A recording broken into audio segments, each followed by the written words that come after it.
Volám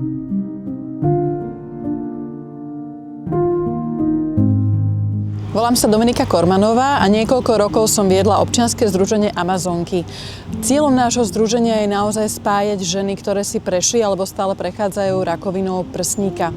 Tvoríme rôzne komunity po celom Slovensku a práve Trnavská za posledné obdobie naozaj tak ožila, vzrástla a práve kvôli tejto skupinke, ktorá sa v Trnave znovu vytvorila, som sa rozhodla nominovať dve dievčatá, dve Amazonky, ktoré sú pre mňa obrovskou inšpiráciou a motiváciou.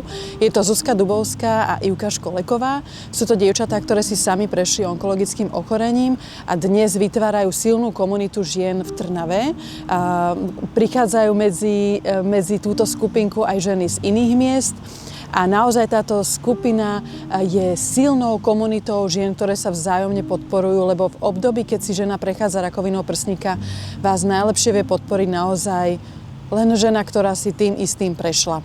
Tieto dievčatá prešli však aj iba z takej komunitnej, a nie iba, ale z tej komunitnej časti aj do takej odbornejšie a stretávajú sa napríklad v nemocnici, v Trnavskej fakultnej nemocnici a pomáhajú šíriť osvetu a prevenciu ohľadne onkologických ochorení. Chcem sa dievčatám veľmi poďakovať za to, aké sú, za to, že to robia dobrovoľne po práci vo svojom voľnom čase, za to, že to robia tak krásne a silno a sú tu pre mnohé dievčatá, ktoré to veľmi potrebujú. Dievčatá, veľmi vám chcem pogratulovať, ste úžasné a ja sa veľmi teším a som veľmi hrdá, že ste súčasťou nášho občianskeho združenia Amazonky.